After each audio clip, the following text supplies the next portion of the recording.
Hello, everybody, and welcome to the latest episode of the Royal Blue Podcast. I'm your host, Conor O'Neill, joined today by Joe Thomas and Gavin Buckland as we look ahead to a huge game for Everton as they welcome Fulham to Goodison Park on Grand National Saturday. I think we always seem to say at the minute, but every game is huge for Everton and Sean Dyche as they battle to avoid relegation to the Championship. But there is a massive feeling around Saturday's one at Goodison Park because the Blues look to get back to winning ways after last weekend's disappointing 2-0 defeat against Manchester United at Old Trafford. Joe, I'll start with you. This really is a must-win game for Everton, isn't it?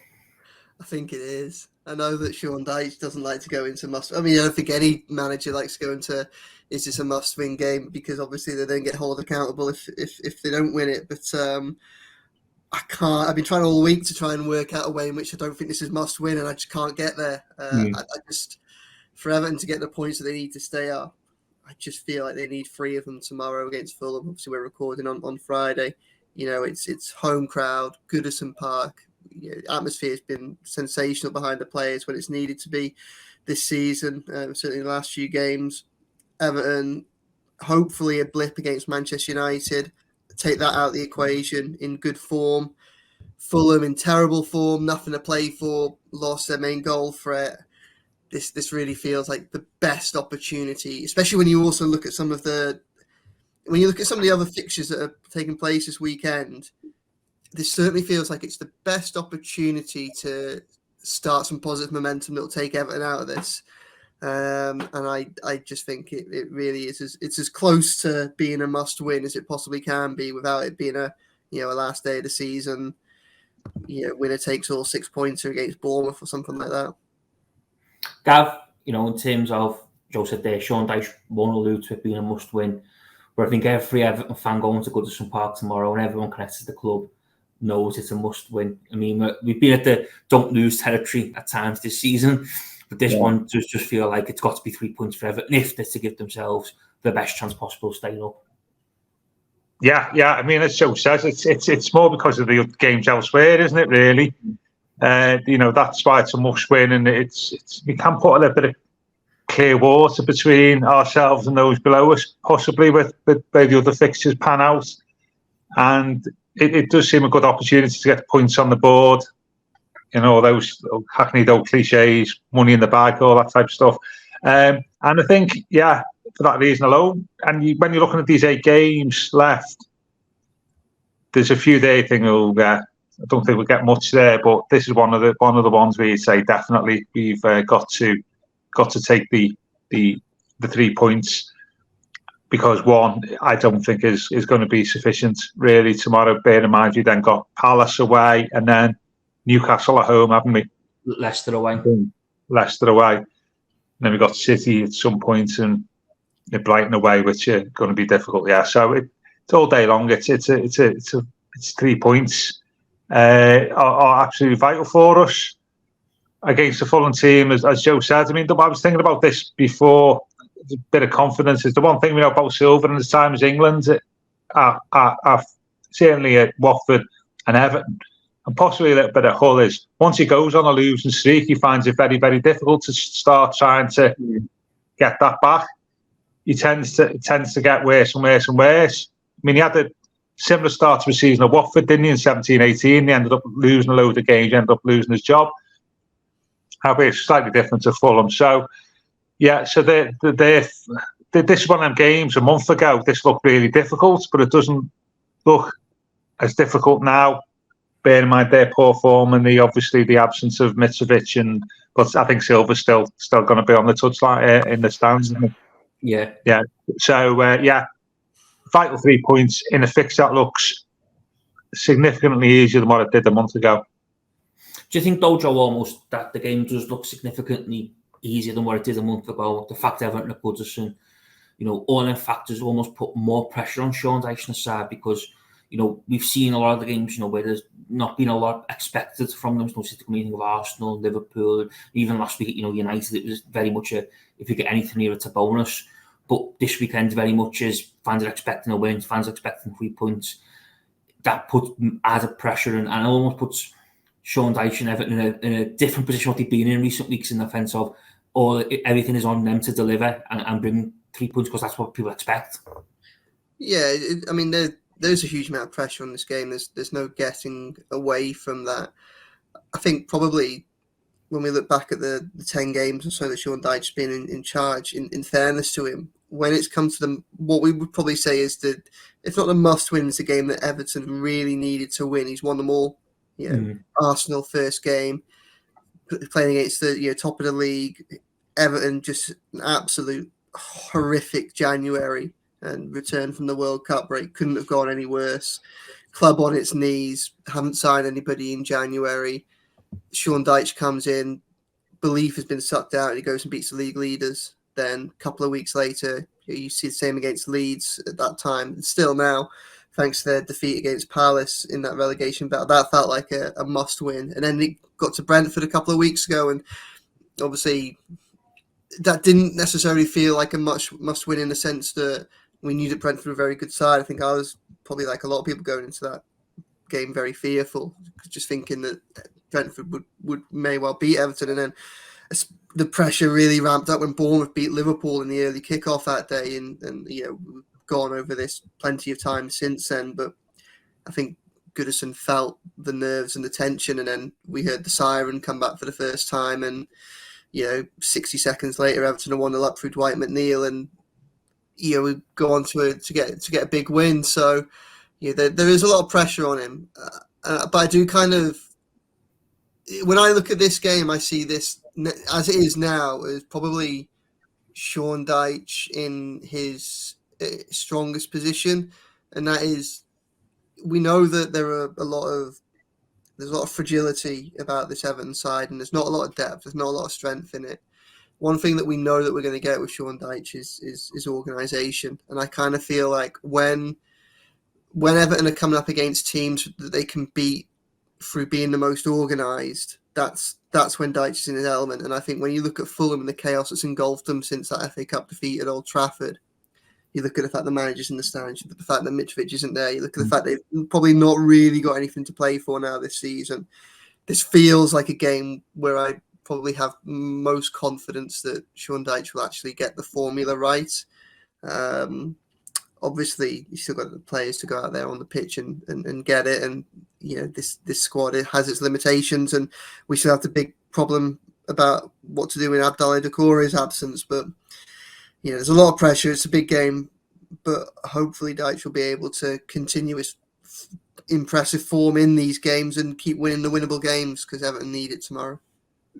Gavin, Joe says there, in terms of the pressure, Everton have delivered so far. In terms of, is that on Sean Dyche, or is that on, the fans? Is that a combination of a lot of things at the club, in that since he's come in, Everton have been able to get themselves over the line in games with massive motion, think of Arsenal, Leeds, Brentford, because, under Frank Lampard, the exception maybe Crystal Palace, a few games towards the back end of the season, there was very few and far between times where Everton actually managed to get themselves over the line and get 3 points. Yeah, it's a combination. I think, being more specific about what Joe's saying, I think what he's been good at is organised us at home, hasn't he? I think in 5 home games, we've only conceded the 1 goal from open play. I think we've had 3 goals, 2 penalties, and the 1 goal from open play was Villa late on when we were sort of chasing the game. So what we've shown is, if you start a home game, and we've got 4 left, I know City would be difficult. Start a home game knowing that, by and large, the odds are you're not going to concede, or certainly concede from open play. You're going to give yourself an opportunity. So I think that's been good. The counter to that is, and I mentioned this last time out, I think, Conor, last week, is we have rolled our luck a little bit at home, and we've got points from unexpected sources: Tarkowski, Keane, Coleman, amongst others. And there's only so long I think he can do that. I think, Keane was a bolt from the blue, Coleman was a bolt from the blue. That's won us an extra 3 points at home. Tarkowski headed against the league leaders, potential champions. I think that there's only, you can't do that between now and the end of the season. At some point, we are going to have to produce some, I don't know, it's a business as usual victories, what I would say. We can't let unexpected heroes sign Cardiff between now and the end of the season, because that will run out by the law of averages and much as anything else. And what I'd like to see is a business as usual win tomorrow. 2-0.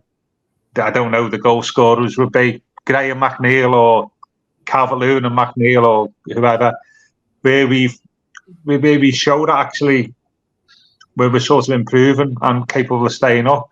I don't think we can sustain some of our wins so far this season at home by hoping that somebody produces the goal of a lifetime at the Gladys Street end. And hopefully that will start tomorrow. But what we do know within that is if we defend like we have done and have been organised, as Joe said, we're not going to give the opposition much to work with. Joe, in terms of tomorrow's team selection, we'll come on to the team news update that Sean Dyche delivers on Thursday afternoon in his pre-match press conference. But there does seem to be one big dilemma facing the Everton boss, and that is, does he stick with the same side that was beaten at Manchester United last weekend? Obviously we saw Ellis Sims come in for Abdullah Corey, but Everton played in a 4-4-2 formation, which was a change from the 4-5-1, which we'd seen pretty much since Dyche come in. Do you think he sticks with 4-4-2 tomorrow, or do you expect him to go back to the 4-5-1 and maybe even a freshen up in terms of a James Garner or a Tom Davies coming in the middle of the pitch? Well, Dyche, he has to change something. Like, he got it wrong last week. I think that's probably the first. It's easy to say this in hindsight. Having seen the way in which that game played out, it's clear that Everton weren't set up appropriately for it. And I know that whilst you can take some solace in the idea that Amadou Onana and Ellis Sims both had really, really good opportunities at 0-0, on the same basis that you say, well, those two go in, you could make the same case to say that 6 of United's could have gone in. That the criteria, the minimum standard for last week was just not let it become like Arsenal when they just collapsed, and really I think it was only luck and a bit of help from Jordan Pickford which prevented that. That was probably the worst. That was definitely the worst 90 minutes they've had under Dyche, and I think he said that it was less about tactics and more about players just not quite being at it on the day. I think he probably has to take a degree of responsibility for that. There is the fact that obviously he'll want to get, if you get off to a good start against Fulham tomorrow, then if you go 1-0 up, given the circumstances which we've discussed, you would fancy Everton to then go on and win. So maybe there might be a little bit of temptation to maintain 2 up front just on that basis. Can he get off on the front foot, be aggressive, be assertive, get an early goal, and then look to do it? Obviously, we know he's got to try and figure out how to deal with the loss of Abdullah Corey. But I think my temptation to be, having seen how bad it was last week, or to be it against a much better side, I think he needs to go back to 4-5-1, go back to his basics. We know that Seamus Coleman isn't going to be there, so that will surely be Nathan Patterson coming in at right back. Dyche wasn't 100% clear on that yesterday, but you'd think so. The only problem then with 4-5-1 is how do Everton get up the pitch, because that's the big problem with Doucouré's absence. Is he's just managed to be that link between Damari, Gray, and the attack. He's just helped to get up there with Gray to win a few free kicks, cause a little bit of carnage, just support Gray in the box if Iwobi or McNeil get it out wide. And you don't really see any of Everton's potential replacements in centre midfield doing that. I think Garner's probably a bit more deeper line. Tom Davies can be a bit more box-to-box. But obviously we haven't seen too much of him this season. I think Dyche needs to, by doing what he did last week, he changed a lot. It was 3 changes essentially with the formations, and I think he just needs to try and change as little as possible from the successful formula that proved effective against Spurs, against Chelsea, against Brentford, against Forest, and against Leeds and Arsenal the first time round. Really, I think it's probably got to be 4-5-1. Go back to the basics of that, and just shore up defensively and do what they can offensively. Gav, I could see you nodding your head there in agreement with Joe as he was speaking. Are you fully expecting to see a return to 4-5-1? Yeah, on the basis last week was it was baffling way of approaching the game, to be honest with you. we then get into, if we go with that, we then get into who's the 5 and who's the 1, don't we? Well, that's what we're going to talk about next. So don't jump into it. So I won't prejudge that conversation, but yeah, simple terms, has to go back to 4-5-1 on the basis that we showed last week that 4-4-2 doesn't work. We haven't got the personnel for it. We don't have it. We haven't been able to play midfield too since, well, God knows how long, 7-8 years. So yeah, 4-5-1 for me. Personnel to be discussed later. Well, we'll discuss it now, Joe. I've already led into it. You know, in terms of personnel, then are you expecting to see maybe a James Garner or a Tom Davies come into the midfield? You know, Alex Iwobi potentially taking up the Abdoulaye role off the forwards. I mean, it doesn't feel like it, but Sean Dyche does have options to change and freshen things up, doesn't he? You know, it doesn't have to be the options people want him to have, but he does have options. I mean, he has options, but they're very, very limited, and herein lies the problem with the lack of recruitment in January. Even before we get onto the subject of the recruitment situation over recent years, Sean Dyche is the right appointment, and Everton have benefited already from him coming in, but there was always two questions really that had to be answered through the last few months of the season for Everton. And one is how well the manager will do, and obviously Sean Dyche has done very well so far. But two, how well can any manager do with the resources that are available to him, particularly if you then take into account the loss of Dominic Calvert-Lewin for all but the first 60 minutes of the first of Dyche's 10 games. He doesn't have a lot of options to shuffle his pack, and that's a problem. It's going to be a problem for the rest of the season. So I like the idea of 4-5-1 and putting Alex Iwobi back into centre midfield. I thought he was Everton's best player for the first part of the season. He was a genuine creative force. The issue for Everton was that they often didn't have the players to finish off the chances that he was creating, and even then he still got, I think, 1 goal and 6 assists in the first 15 games of the Premier League season. But that doesn't really feel to me like a very Sean Dyche move. I feel like it'll be 4-5-1, and I think that he'll keep Iwobi out on the right. I think he'll keep Gray up top. It has worked as well as it possibly. It's worked better than any of the alternatives that we've seen on the Dyche so far, having Gray as a low man up top. And I think it then comes down to Garner or Davies in the middle. He still seems to kind of, when he's discussing James Garner, match fitness still seems to be something that keeps coming into conversation with Dyche, which I think is quite telling for the Dominic Calvert-Lewin situation slightly separately, in the sense that obviously we can see that he's making strides towards first team fitness. But, and this may well be a question that's coming up later, bearing in mind how he's treated the other players that have come back from injury under his time so far, Dyche, it's very difficult to see a scenario where Dominic Calvert-Lewin isn't gently kind of put back in there as well. Maybe a substitute's appearance first before a start. I would start Garner. I suspect part of me thinks he might start Tom Davies. And in fairness, I was looking at it's the mini Merseyside derby on Sunday, and the under-21s play Liverpool at Southport. And I was going through the archive early, just looking at some of the pictures of these games in the past. And there was one of 2015 of Tom Davies, scoring a 1-on-1 with Liverpool keeper to late equaliser back then. And there have been times when he can be a little bit more dynamic. So I do wonder if he'll ask Tom Davies to kind of be a bit the box-to-box midfielder as it was. Gav, what about you? Are you expecting to see Tom Davies come back in? Would you like to see James Garner given the nod, or are you going to do something completely different and come up with a new way in which Everton can get at Fulham? Yeah. Can I just show a question, Joe? You said that you didn't think that Iwobi going in the middle would be something that Dyche would do. Doesn't seem like a Sean Dyche move. Why is that? Just out of interest. I just think that I think albeit this is against the Fulham side that isn't as good as, say, the Chelsea, on paper at least, the Chelsea, the Arsenals and the Liverpools that we've seen so far. I think he likes a lot the idea of having wide midfield players that can do a lot of defensive work and protect the fullbacks behind them. And I think that will be an issue again tomorrow, because obviously Fulham are quite good from out wide. It's Willian who plays on the left typically, and we know he's quite a tricky player. Can be very good, cause Everton problems at Craven Cottage. And if you bear in mind the fact that it's not going to be the first choice right back behind whoever takes in that position, it's probably going to be Patterson. It might be someone like Holgate. I just think he will, again, just go back to basics, really, and just try and offer a degree of protection that I don't think Everton quite get if Damari Gray is the wide right player.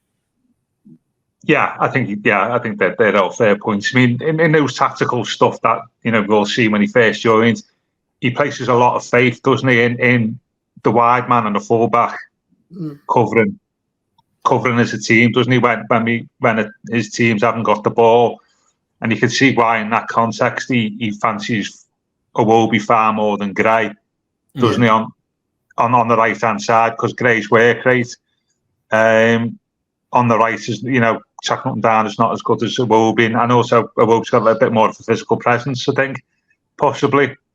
And I get all that. So I'd say really, I think I said this last week, didn't I? That I'd play Garner if fits, James Garner all day long, because he adds an aspect of passing and moving the ball around the pitch that we haven't got in the centre. And I'd definitely have him playing there, and possibly if you did that, playing Arna further up the pitch. But I mean, Arna, he's been struggling, hasn't he? Injury, and obviously I don't think he looks fit, 100% fit. Possibly because he's had to play a lot more games than maybe we imagined, and also there's obviously the Ramadan factor as well. But I'd play Garner there as a sort of deeper line player. I think with Garner Gay and with Onana pushing on in support of a striker to be confirmed. But I'd think I'd go with Gray, to be honest with you. Calvert-Lewin seems to me, if he's available, seems like a sub option rather than a starting option. And I'd just try and go back to the system under Dyche that has worked most effectively, which is 4-5-1 with Gray up top, with just manoeuvring them, bringing Garner in the middle of the pitch, and just manoeuvring Onana's role slightly to play more like Decore. I think one of the problems he had last week was one player's absence caused 3, possibly 4 positional changes, and it just didn't look right. It didn't look right. It just didn't look right, did it, from the start? And he should have changed it after 20 minutes, not 45. And I think also as well, I'm slightly concerned about tomorrow is he's 35, but wow, we've needed Seamus Coleman at home, haven't we, to set the set the pace, to act as a encourage the rest of the team as captain. And I think we'll miss his presence. You mentioned there Patterson coming back on the pitch as a player, but I think we'll miss Coleman most of all as sort of the cheerleader, as the leader of the team tomorrow. And that sort of conduit between the team and the crowd, which I think is really important. Seamus, because of he's been there that long, and that he's been largely an inspirational figure, hasn't he, for quite a bit of time. I think we'll miss it, and we'll miss that sort of emotional presence of Coleman tomorrow, not just his physical presence on the pitch, and that to me is a bit of a concern as well. Joe, just on Dominic Calvert-Lewin, because obviously I think it's safe to say Sean Dyche was given very little away yesterday in terms of where Calvert-Lewin actually is in terms of making an Everton matchday squad moving forward. It was a similar thing to what we've seen in recent weeks. But I think it's safe to say, isn't it, that barring some sort of miracle, if Dominic Calvert-Lewin is involved in any way tomorrow, it will be on the bench, and it will be, if he does make an appearance, it will be one as a substitute. You can't imagine him being thrown straight back in and leading the line for the Blues. I like the idea of Dyche shocking everyone and having really just work incredibly hard with Calvert-Lewin just behind the scenes and got him raring to go and just shocking everyone tomorrow at 2:00 when the team comes out and everyone's like, oh, and Fulham weren't expecting it, and it'd be a massive boost for the home fans, for the squad. I don't think if Fulham not expecting, I don't think any of us would be expecting it. No, but I love the idea of that being the case, but I think it probably is wishful thinking. I don't think it's impossible, but I think we're 10 games into the Dyche reign so far, and it would go against the grain of every decision and comment that he's made on this subject, whether it be about Calvert-Lewin or other players so far. He seems to place a hell of a lot of, rightly so, of importance on people being not just available, not just fit, but 100% fit and that match sharpness. And having missed nine games in 40 minutes, you'd be asking a hell of a lot for Dominic Calvert-Lewin to be anywhere near that. So, obviously Dyche didn't give much away again yesterday. He doesn't. It is frustrating, but obviously that's up to him how he does it. But I think it is clear that Dominic Calvert-Lewin is improving. He's back out training with the first team on the grass at Finch Farm.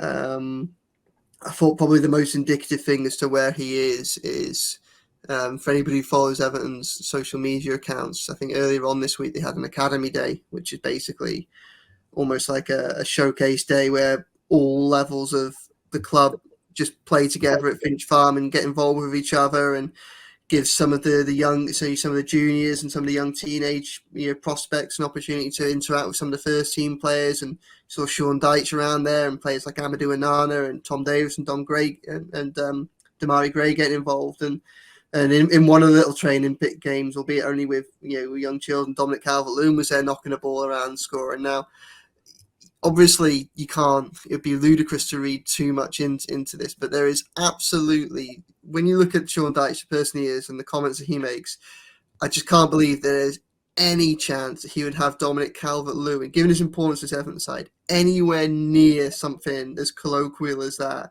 or as unnecessary to the day-to-day regime as that, if he wasn't 100% sure that he was getting stronger in fitness. He just wouldn't risk him. He's just not that kind of risk taker. He'd have him back in the gym or tell him to have the afternoon off, or whatever, rather than just have him running around with a couple of youngsters. So I look at that, and to me, like, as I say, it might seem like clutching, but that to me suggests that Dyche is growing in confidence with Dominic Calvert-Lewin's physical condition at the minute, but obviously precisely where he is, whether he'll make the bench against Fulham, whether they're looking to Crystal Palace away next week.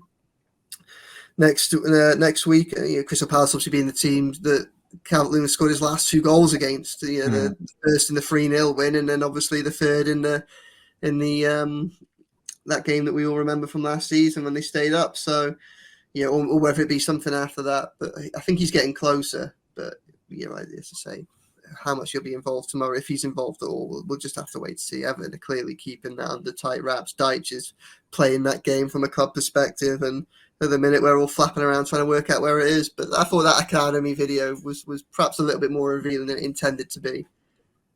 In terms of Gavin said about Seamus Coleman not being involved and that being a bit of a blow, Yeah. how much use would it be if Calvert-Lewin is back in the matchday squad for Everton, and he is kind of now back to a level of fitness where Sean Dyche can potentially put him in, because obviously he's been missed and people have been long craving his return? Yeah, well, it'd be a boost to Calvert-Lewin. That's what I'm interested in, to be honest with you. It is getting him feeling better about stuff and getting in and around the first team. That's for his benefit. I think he's spoken before about the pressures of being a Premier League football, but being out must make it even worse. So I think it'd be a big boost for him. I think it'd be a big boost for everybody, but ultimately it's the game's run on the pitch, and I just don't think it will. Well, I think it will be a risk to play him from the start.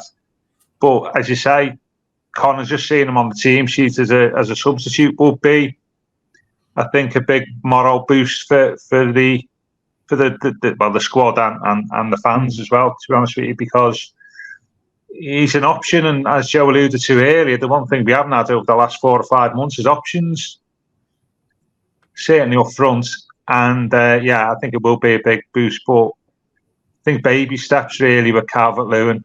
But all the talk that Dyche has mentioned about being on the grass, or whatever the phrase is, and easing him gently, I don't think that extends to start in any must-win game against Fulham, to be fair. But you've seen stranger things. So just after this vision of Joe doing an absolutely 10-hour dissertation on one of the Everton like PR videos academy about, you know, there's very Watergate that, Joe, if you don't mind me asking.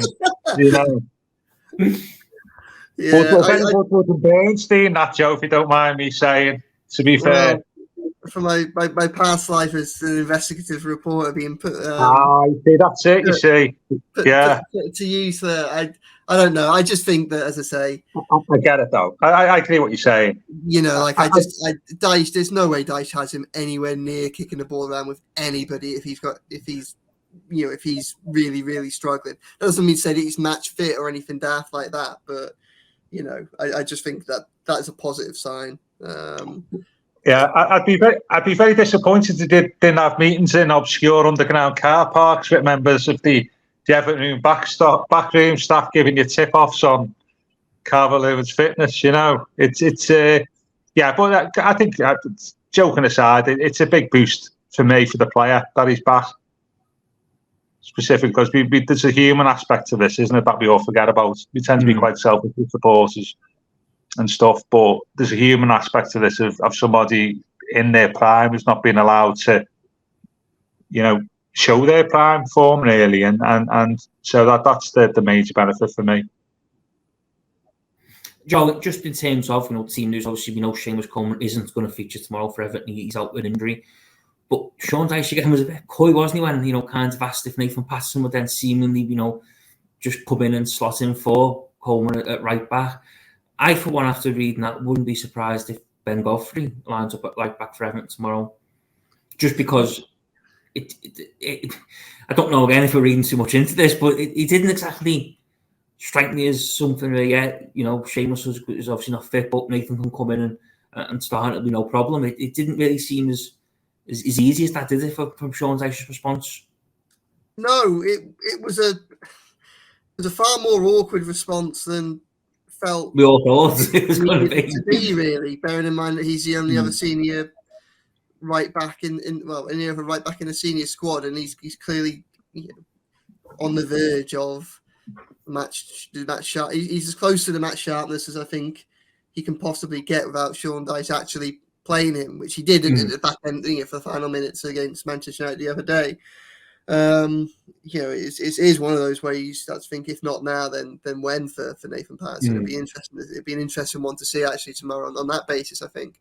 But yeah, judging by it wasn't a unanimous kind of, you know, Nathan Patterson's coming straight in, was it? It was really quite a coy move. So, you know, I said Mason Holgate earlier as well. Like, I wouldn't, you know, with you, I wouldn't be too surprised. Obviously, Ben Godfrey had a very difficult day first half against Manchester United. It wasn't all his fault. It was partly tactics, but, you know, he didn't read the game as well as he could have done in some circumstances, which, you know, will hurt him, I think, really, because I think he had probably just got to the point where he'd established himself as Dyche's first choice left back. So we'll see how much Dyche is attributing the performance on Saturday to tactics and how much he's just thinking it as one bad day at the office that will hopefully be scrubbed out and forgotten about with that. So, you know, there is definitely potential for someone like a Holgate or a Godfrey at right back tomorrow, based on the way Dyche answered that question in the press conference. And yeah, it was quite a strange little few minutes, really, because I remember as he volunteered the information that Seamus Coleman definitely wouldn't be available, that was already far more kind of insight into an upcoming matchday squad that he's probably provided at any other point during his Everton time so far. It's unusual that he was so open and rather than vague about that. But then to go from that to the vague answer over what felt like a really easy question or an obvious answer to the question that followed, yeah, God knows. But sure, I mean, it's got to be Nathan Patterson tomorrow for me. That's Nathan Patterson starts tomorrow. If I'm choosing that side in Coleman's place, it's Nathan Patterson. Maybe the end game is Calvert-Lewin at right back. What we take from all that is Calvert-Lewin will be right back tomorrow. He's like wing back to the under Ronald Koeman. It's very true. He's got previous there. Yeah, that's a start. Playing down the right hand side for the Blues, so yeah. Maybe Sean Dyche and Ronald Koeman both seen something in the forward that we haven't. Yeah, absolutely. Yeah.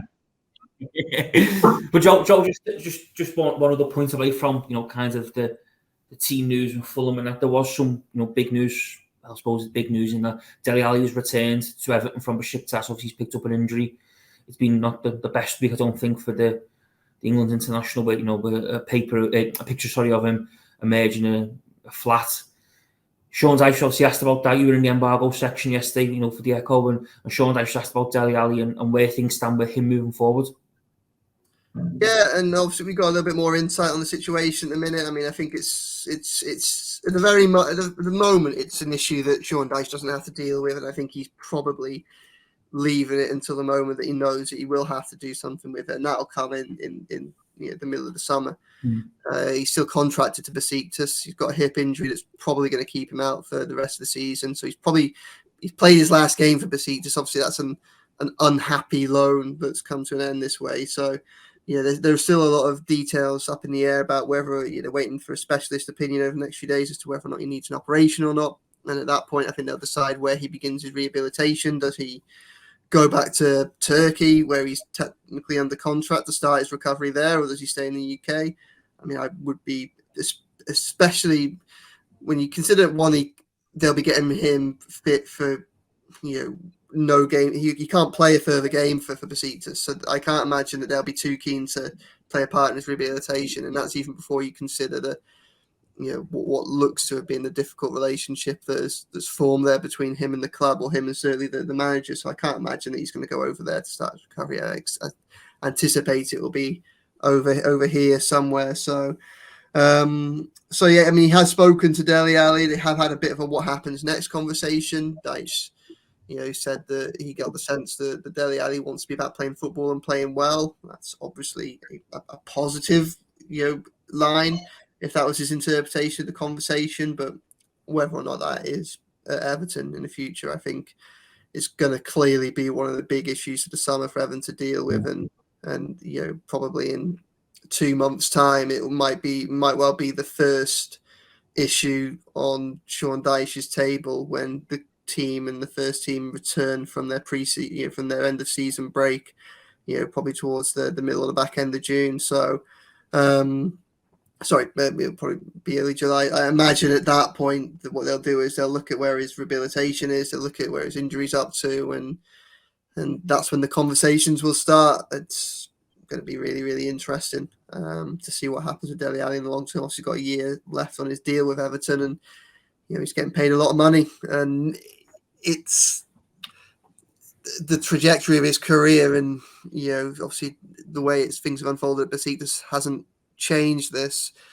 It will be interesting to see how much interest there is from elsewhere, given how well paid he is, and the fact that he's under contract at Everton, and the fact that he hasn't got a lot to show for the opportunities he has been given over the past 2 years. So that's going to be an interesting one. But I think that's very much it's very much an issue for another day, that for Sean Dyche. Gavin, in terms of Dele Alli, there's obviously been a lot said and a lot written about him and the way things have gone. But I think the biggest thing of all is just a great shame, isn't it, that one of probably the best players this country's produced finds himself in the position that he does right now. Well, potentially one of the best players. I mean, I think he's been a very good player at a young age. Yeah, and the thing with Dele is he's a little bit different, isn't he? He's not. I love them type of players. There's not many of them. You should cherish them, isn't it? Those players are not a striker, but they're not a midfielder. He's sort of, I mean, the comparison would be, an obvious one would be, say, Firmino at Liverpool, and like Thomas Muller. I mean, like Stephen Naismith was a little bit like that, wasn't he? Where you couldn't really pigeonhole him as a striker or a midfielder. Yeah, and Dele Alli definitely falls into that category, and I love Pochettino's Spurs, as I've told you before many times, and I love Dele's role in that team, and also for England. And I think it's really sad that such a talented player who brings something different to the game, and as sort of Joe spoke about trajectory. Well, the trajectory's been downwards, hasn't it, for a couple of years now. Ironically, since I think Pochettino left Tottenham, and there is a comparison here with Ross Barkley, isn't there? I think that needs to be made I know Ross is a little bit older, maybe 3 years older, possibly 2-3 years older. And you see Barkley at Everton, 2013-14, and even then he'd had a really terrible injury, hadn't he, as a young player. And you're thinking this could become, definitely, a permanent fixture in the England team. He's got loads of skill, 2 good feet, and then you make the wrong move, and your love for the game sort of disappears, and you get distracted by maybe stuff off the pitch. And there's a comparison with Barkley and Dele Alli, isn't there? Really, 2 completely different players, but 2 players whose careers have gone on a downward spiral that they found very difficult to try and get back on track. And I think it's just really sad. Going back to what I was saying before, players are humans, but also from a footballing perspective as well. And I really hope with Dele Alli gets back playing football. Because he showed once or twice, didn't he, at Everton, that he's still got it, and he's still a relatively young man, and he's still got an opportunity, I think, left in the game. Barkley's slightly older. I think Barkley's 30 this year, isn't he? He's slightly different place. But yeah, very sad indeed about Dele Alli. Right, gents, as a man who likes tradition, I think it's only fitting that we finish today's show with our predictions for tomorrow's game at Goodison Park. Joe, I'll start with you. What are you on this Grand National weekend as well? When the book people will be heading to the bookies in their droves to place bets. What's your tip for Goodison Park on Saturday afternoon? 2-0 Everton. That's how I'm going. I'm being positive. Straight in there on a positive. This could be the straightforward win. Get an early goal. Out muscle, out discipline. A Fulham side that got 5 toes on the beach already. Getting a nice little goal at the beginning of the second half just to calm the nerves and just see it out, and then give Dominic Calvert-Lewin the last 20 minutes of pressure-free moments for match fitness. That'd be the dream, wouldn't it? And more importantly, that goal makes you go right into your head. It's a little bit easier, doesn't it? Oh yeah, if it comes early enough, it does. Yeah, if half an hour to go, it's clear which way the result's going, and it makes things a lot easier. So, yeah, Gav. Well, first of all, from a historical perspective, I can't remember us playing 3 o'clock on Grand National Day before at home. I think that's probably a first, because for years the Grand National was on a Friday. When it changed to the Saturday, we either played for the morning on the Friday. So that's possibly a first. So yeah, Joe said about a regulation win is in order tomorrow, isn't it? I mean, we've won all 14 Premier League games at home at Goodison against Fulham with the crowd, I think. And Dyche has got a really good record, won 5-2, won 7 matches against them. So that's all set up, isn't it, for an Everton win? I'll raise 1 from Joe. I'll go 3-0, because 2-0 sounds like confident, doesn't it, really? I'll go 3-0. And I tell you what a big weekend it will be if we get a 3-0 win tomorrow. It wouldn't ease. I'll go 3-1.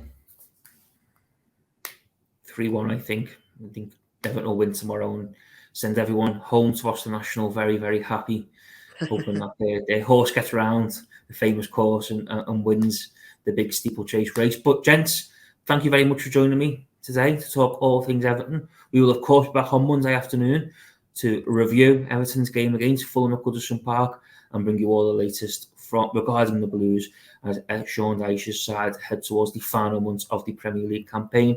But for today, thank you for listening to the Royal Blue podcast.